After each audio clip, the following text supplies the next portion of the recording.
The boardroom door burst open, startling the executives seated around the polished glass table. A small boy darted in, clutching a stack of papers against his chest. His eyes searched the room until they landed on a woman kneeling on the floor, mopping quietly. "Mom," he whispered, "you forgot your lunch." The woman froze. Everyone turned to stare.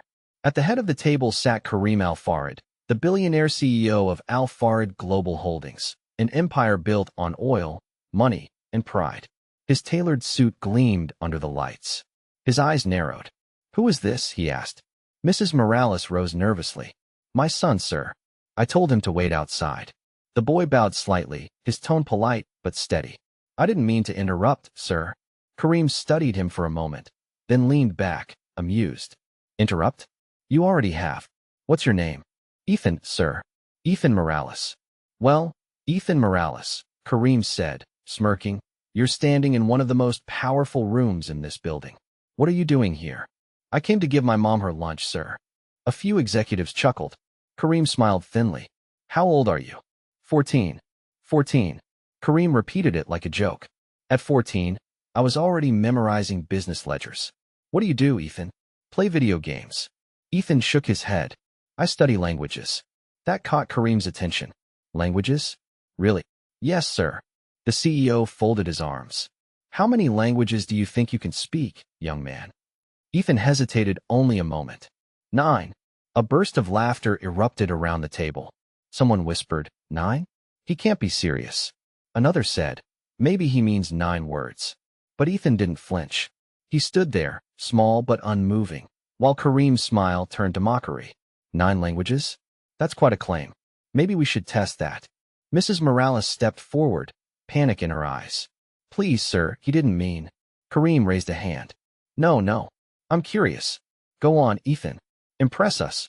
The boy looked up, his voice soft but clear. "Which language would you like me to start with?" The room went silent. Kareem tilted his head, intrigued now. "Arabic," he said. Ethan nodded, and then, fluent, confident Arabic filled the room. Not just basic sentences, but phrases laced with proverbs, spoken in a crisp Gulf accent that made even Kareem blink. One of the executives murmured, "That's actually perfect Arabic." "French?" another challenged. Ethan switched seamlessly, his tone calm and musical. Then came Spanish, Mandarin, German, Yoruba, Italian, Japanese, and Russian. Each one distinct, natural, effortless. By the time he finished, the laughter was gone. Only silence remained.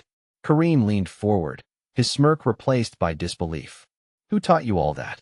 "I taught myself, sir. Online mostly. And through people." The CEO blinked. "Through people?" "Yes. The janitors, drivers, and interns here speak many languages. They let me practice during their breaks." The room was utterly still. Mrs. Morales's eyes shone with quiet pride.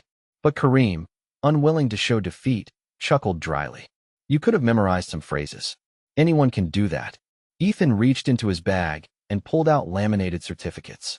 "These are my proficiency exams, sir, from recognized language institutions." He handed them over. The executives crowded closer as Kareem flipped through each one. French, Arabic, Mandarin, all official, all genuine. His expression tightened. "This must be fake," Kareem muttered. A voice interrupted.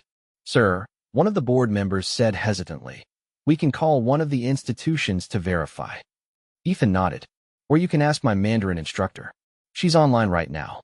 Without hesitation, he opened a video call on his tablet. The screen lit up with the face of a middle-aged woman. "Ethan," she greeted cheerfully in Mandarin. "How's my best student today?" Ethan responded fluently. Their brief exchange lasted less than a minute, but it was enough. When the call ended, Kareem's smirk was gone completely. For a few long seconds, no one spoke. Finally, Kareem said, "All right, boy, you're clever. But tell me, how does that help you in life? You think you can talk your way into success?" Ethan met his gaze, unshaken. "Maybe not, sir.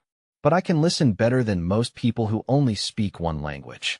The executives exchanged glances. Some smiled.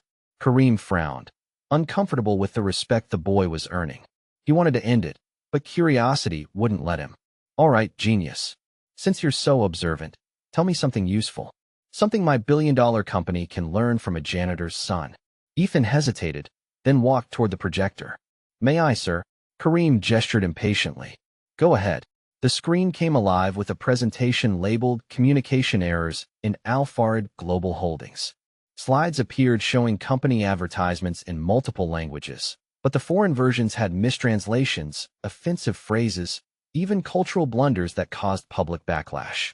Ethan explained, "This Arabic slogan here translates as oil for the weak, instead of energy for the future."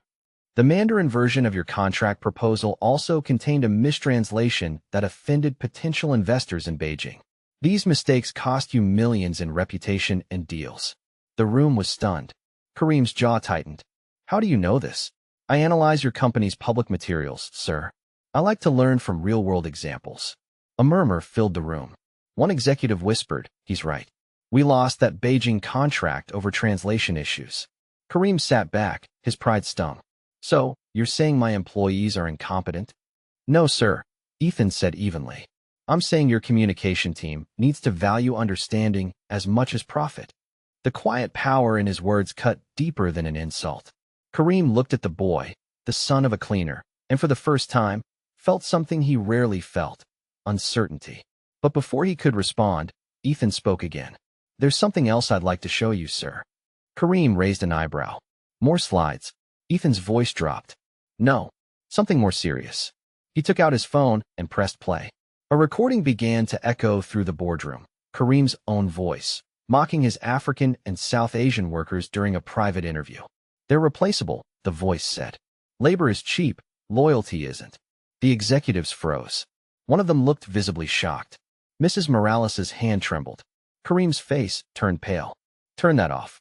Ethan did, but the silence that followed was deafening. "Where did you get that?" Kareem demanded, his tone sharp. "It was online for a while before being deleted," Ethan replied calmly. "But people remember. Words travel faster than oil, sir." Kareem rose from his chair, furious. "You think you can blackmail me?" Ethan didn't move. "No, sir. I think I can remind you." Kareem's hands clenched at his sides. The power dynamic had flipped completely. The boy wasn't trembling. He wasn't backing down. And everyone in the room could see it. If you're still watching, make sure you're subscribed, because what happens next changes everything. Kareem leaned forward, voice low and dangerous. "What exactly do you want, boy?" Ethan took a breath, steady and deliberate. "Justice." Kareem scoffed. "Justice? You're 14. "Yes," Ethan said. "But I know what fairness sounds like, in 9 different languages." Kareem's voice still echoed in the room when Ethan lifted his eyes. "I'm not here to ruin anyone," he said quietly. "I'm here because my mother deserves respect, and because people should know what happens when power forgets humility." The silence that followed was heavy. One executive cleared his throat. "Sir, the boy's right about the language failures. They've cost us a fortune." Kareem exhaled slowly, rage and shame mixing inside him. "And what do you expect me to do about that?" Ethan straightened his back. "You can start by giving people a chance. Hire translators who understand cultures, not just words. Treat the people who keep this building running with the same dignity you give your investors." Kareem studied him. The arrogance in his eyes softened just a little. "And you?" he asked. "What do you want personally?" Ethan hesitated. "3 things, sir. First, promote my mother. Give her the position she's earned after 10 years of cleaning these floors. Second, create a scholarship for kids like me who want to learn but can't afford to. Third," he paused, "let me help fix the language side of your business. I've already built a model that can catch mistranslations before they go live." Gasps rippled through the room. Kareem's eyebrows shot up. "You built what?" "It's a small AI script," Ethan explained. "It scans words and compares context meanings between languages. I've been testing it on your company's past campaigns." The executives exchanged astonished looks. Kareem's pride wanted to laugh, but his logic wouldn't let him. "You did this with what?" "A school laptop." Ethan nodded. "And a public library computer." For the first time, Kareem said nothing. The power in the room shifted again, not because the boy had trapped him, but because truth itself was impossible to ignore. Finally, Kareem asked, "And if I refuse?" Ethan met his gaze calmly. "Then nothing changes.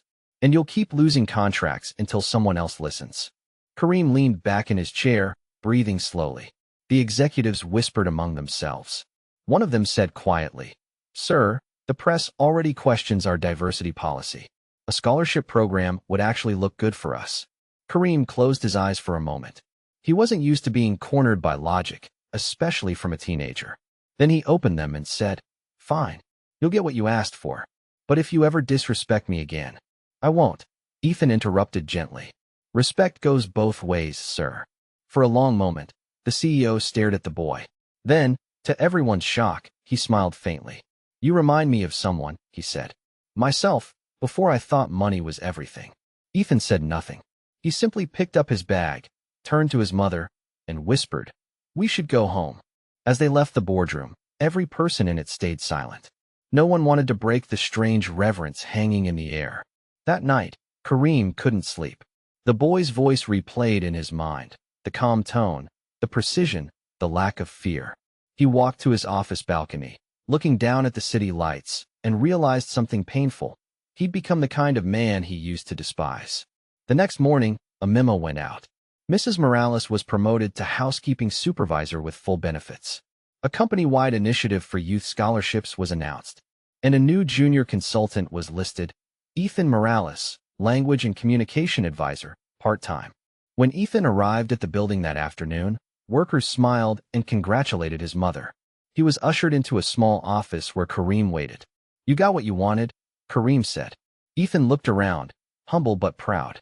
"It's not what I wanted, sir. It's what was fair." Kareem nodded slowly. "You're right." He hesitated, then added, "I'd like you to help us prepare for a presentation in Geneva next week. You'll translate live." Ethan blinked. "Geneva?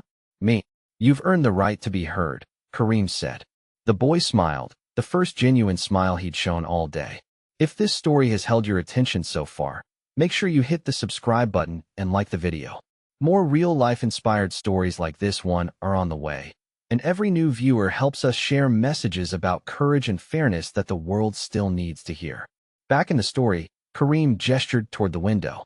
"You know, Ethan," he said softly, "I built this company by believing that the world runs on power. You just reminded me that it runs on people." Ethan replied, "Then start treating them that way." Kareem gave a single nod. "I will." He kept his word. Within weeks, Ethan was sitting in meeting rooms beside veteran linguists, explaining tone and context in different markets. Executives who once mocked him now took notes as he spoke. Mrs. Morales watched her son from the corridor sometimes, pride shimmering in her eyes. She didn't say anything. She didn't have to. And as the days passed, Kareem found himself calling Ethan not boy, but Mr. Morales. 6 months later, the atmosphere in Alfarid Global Holdings had shifted completely. The same boardroom that once echoed with laughter at Ethan Morales' claim now buzzed with collaboration. Executives approached him with questions, eager for insight. Teams from different countries gathered around, listening as the 14-year-old spoke in flawless Arabic, Mandarin, French, and several other languages, correcting subtle nuances, teaching cultural context, and pointing out potential missteps before they could reach clients. Kareem Al-Farid watched from his corner office, leaning against the glass, arms crossed. He saw the boy who had once seemed so small and powerless now commanding attention with calm authority. Pride mingled with humility, a sensation Kareem hadn't felt in decades. "Ethan," he called, and the boy stepped forward. "Yes, sir." "You've changed this company more than any executive ever has," Kareem admitted. "Not just the translations, not just the campaigns. You've reminded everyone what fairness and respect look like." Ethan's expression was serene. "I just did what I could, sir. I used what I had. That's all anyone can do." Kareem shook his head, a small smile breaking through. "No, you did more than that. You taught all of us that talent can't be measured by age or wealth or background. It can only be measured by courage and effort." Ethan nodded, but there was a hint of humor in his eyes. Even a janitor's son can teach a billionaire a lesson, apparently.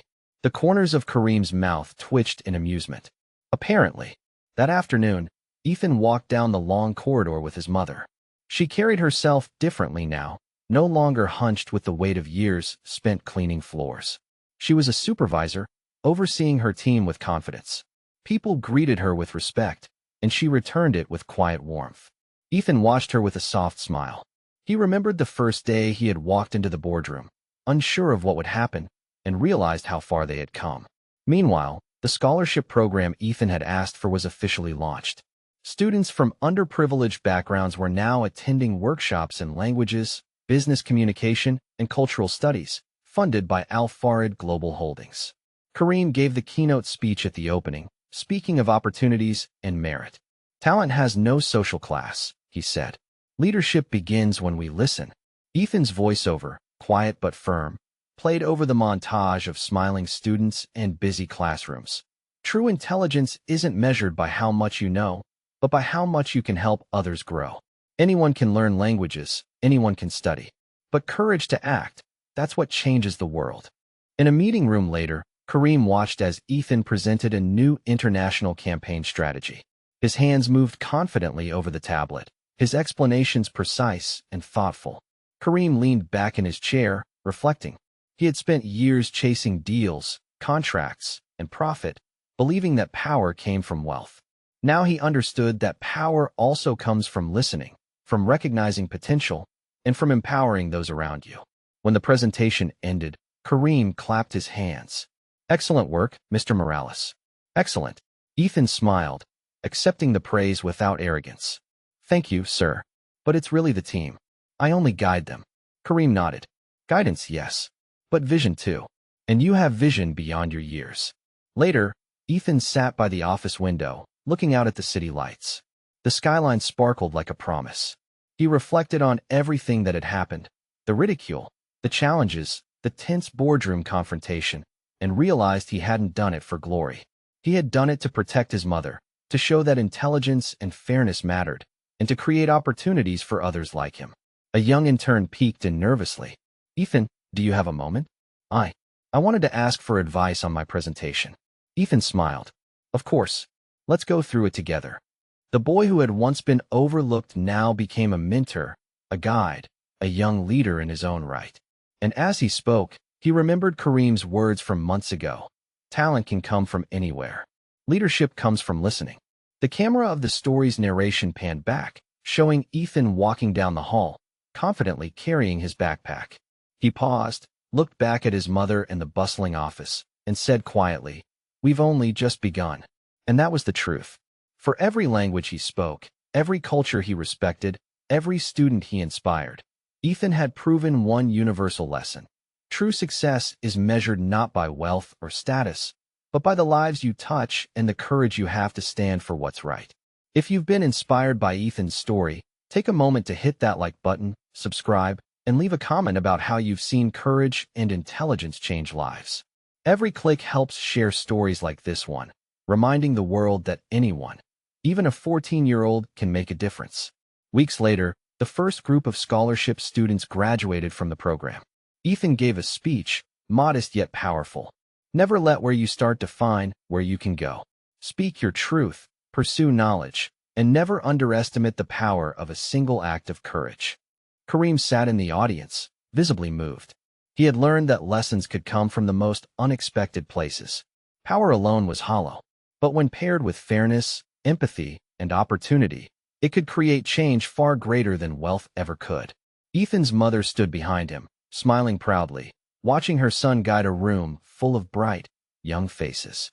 The boy who had once delivered her lunch now delivered hope, opportunity, and a new vision of leadership.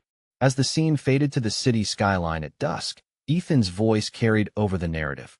Remember, the world is full of challenges, but it's also full of potential. The courage to act, the wisdom to learn, and the heart to help others. That's what truly changes everything.